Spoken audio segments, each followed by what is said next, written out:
রায়টা হয়েছে সেই রায়টা বিরুদ্ধে রাজ্য সরকার সুপ্রিম কোর্টে এসএলপি দাখিল করেছেন।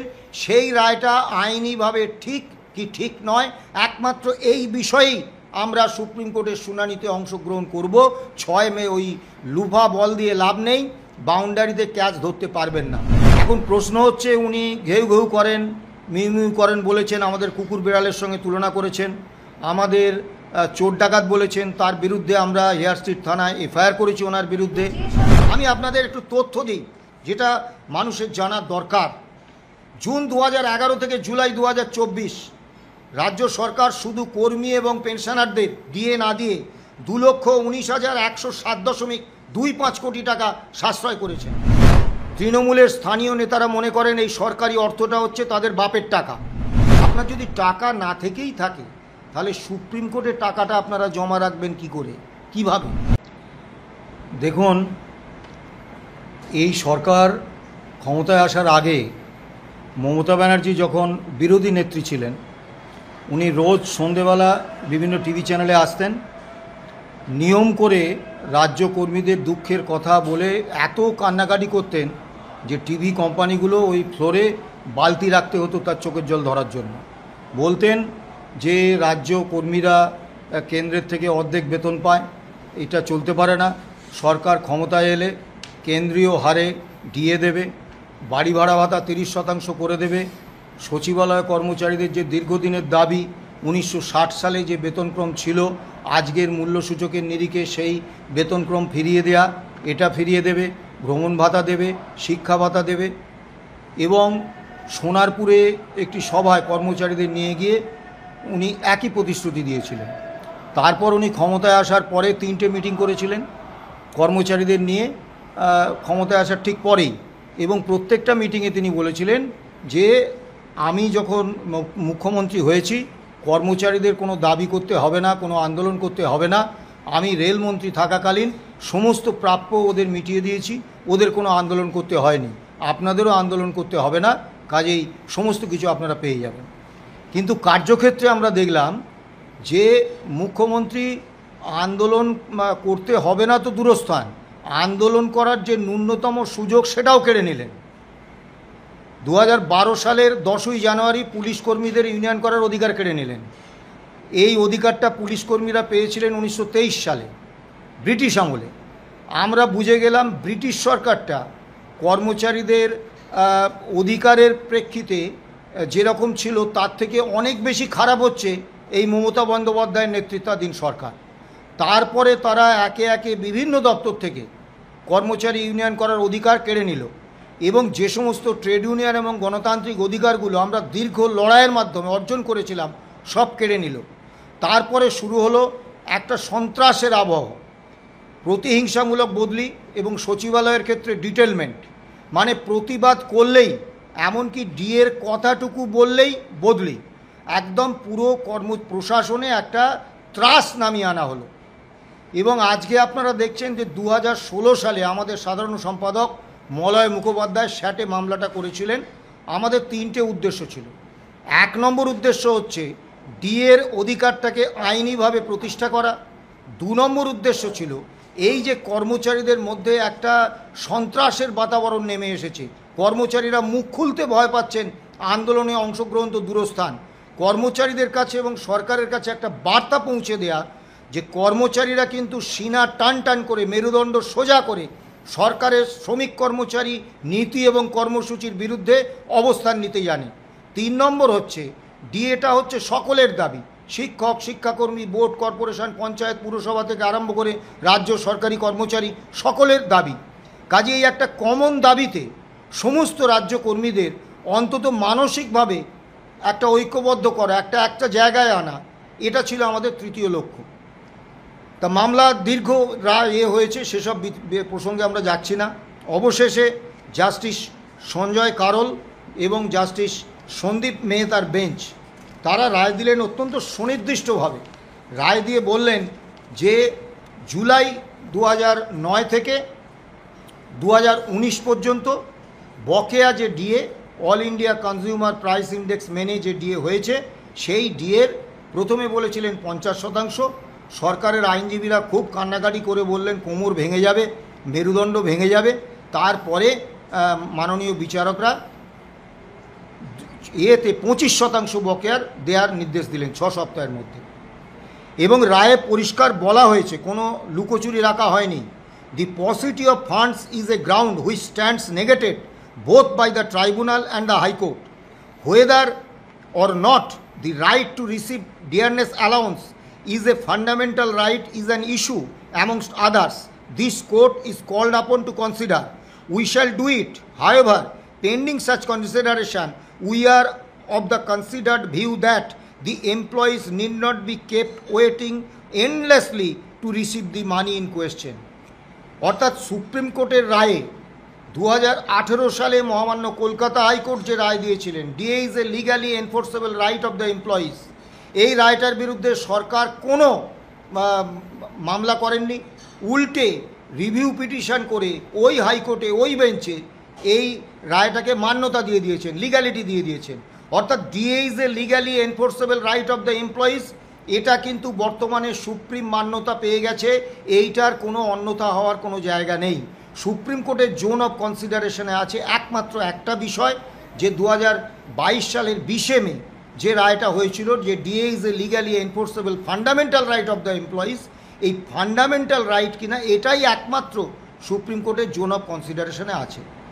এখন আমরা আশা করেছিলাম যে সর্বোচ্চ ন্যায়ালয় সুনির্দিষ্টভাবে এই আদেশ দিয়েছেন এবং সরকার পক্ষের আইনজীবী সুপ্রিম কোর্টে সরাসরি এই আদেশ পালনের অঙ্গীকার করেছিলেন, বলেছিলেন 25% বকেয়ার অর্ডার করুন, আমরা সেটা দিতে পারবো। তারা দিলেন না।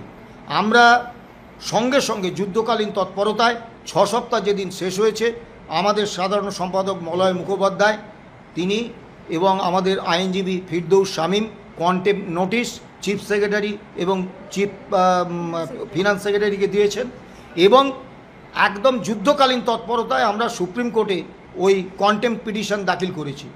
এত তাড়াতাড়ি কন্টেম্প পিটিশন দাখিল করার কারণ হচ্ছে, সরকার আমরা যখন কন্টেম্প নোটিশ দিয়েছি তারপরই বেলা 1:30টার সময় সরকার সুপ্রিম কোর্টে একটা মডিফিকেশান অ্যাপ্লিকেশান দিয়েছেন এবং সেই অ্যাপ্লিকেশানে তারা বলছেন আরও 6 মাস সময় লাগবে, আরও অনেক কিছু বলেছেন, যাতে এমএ অ্যাপ্লিকেশানটার শুনানি আগে শুরু হয়ে যেতে না পারে সেই জন্য আমরা তড়িঘড়ি যুদ্ধকালীন তৎপরতায় কন্টেম্প অ্যাপ্লিকেশান জমা দিয়েছি।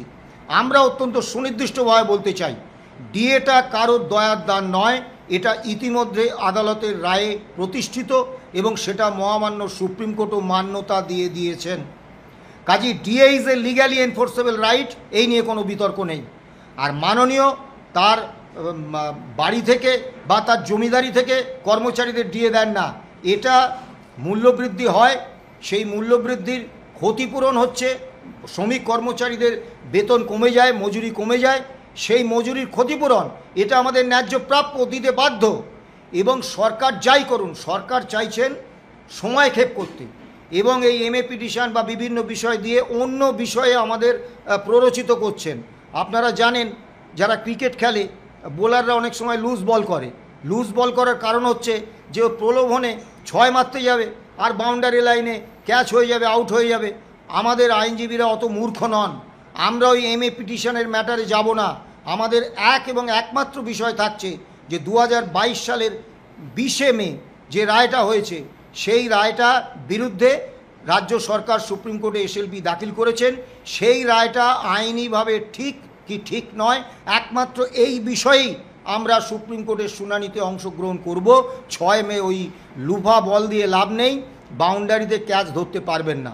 আমরা অত্যন্ত স্পষ্ট ভাষায় দায়িত্ব নিয়ে বলছি, সরকার যে চেষ্টাই করুক, মহামান্য সুপ্রিম কোর্ট যে আদেশ দিয়েছেন সেই আদেশ পালিত হবে এবং সরকার বাধ্য হবেন রাজ্য কর্মীদের এবং পেনশনারদের এই প্রাপ্য মিটিয়ে দিতে, কোনো অন্যথা হবে না। কিন্তু স্যার একেবারেই আমরা যেমনটা দেখেছিলাম, মাননীয়া যখন তিনি বিরোধী নেত্রী ছিলেন তিনি স্পষ্টত বলেছিলেন যে যে সরকার ডিএ দিতে পারে না তার সরকারে থাকার কোনো যোগ্যতা নেই। অন্যদিকে তিনি যখন শাসক নেত্রী হলেন তখন তিনি বলছেন যে আপনারা ডিএর জন্য ঘেউ ঘেউ কেন করছেন। দেখুন, আমি আগেই বলেছি উনি মিথ্যাচারণ করেছেন, মিথ্যাবাদী, এবং আমাদের এটা খুব লজ্জার যে মুখ্যমন্ত্রীর মতো একটা চেয়ারে, সাংবিধানিক চেয়ারে, রাজ্যের সর্বোচ্চ পলিটিক্যাল এক্সিকিউটিভ, তিনি কথায় কথায় মিথ্যে বলেন। এটা আমাদের কাছে খুব লজ্জার। এখন প্রশ্ন হচ্ছে, উনি ঘেউ ঘেউ করেন, মিউ মিউ করেন বলেছেন, আমাদের কুকুর বিড়ালের সঙ্গে তুলনা করেছেন, আমাদের চোর ডাকাত বলেছেন, তার বিরুদ্ধে আমরা হেয়ার স্ট্রিট থানায় এফআইআর করেছি ওনার বিরুদ্ধে। হ্যাঁ, আমি বলছি, এখন এই যে কুকুর বেড়াল বলা বা চোর ডাকাত বলা, এটাতে আমরা মাননীয়ার নিন্দা করছি না এই কারণে, যে কোনো ব্যক্তি তার ভাষা চয়ন, শব্দ চয়ন, ভাষা শৈলী এবং শরীরী পরিভাষা, এটা নির্ভর করে তার পারিবারিক শিক্ষা, রুচি, দলীয় সংস্কৃতি এবং তার ব্যক্তিগত শিক্ষা দীক্ষার উপরে। তিনি মনে করেছেন তার শিক্ষা, তার রুচি, তার সংস্কৃতি অনুযায়ী এটা ঠিক, কিন্তু আমরা তাকে মনে করিয়ে দিতে চাই তিনি ভুলে গেছেন তিনি এই সরকারেরই সর্বোচ্চ পলিটিক্যাল এক্সিকিউটিভ। তাহলে আমরা কুকুর বেড়াল হলে, চোর ডাকাত হলে তিনিও কিন্তু ওই একই গোত্রে পড়ে যান। আমরা এই নিয়ে বিতর্কে যাব না, কিন্তু উনি বলেছিলেন ডিএ যে সরকার দিতে পারে না তার ক্ষমতায় থাকার অধিকার নেই, মিথ্যে কথা বলেছিলেন।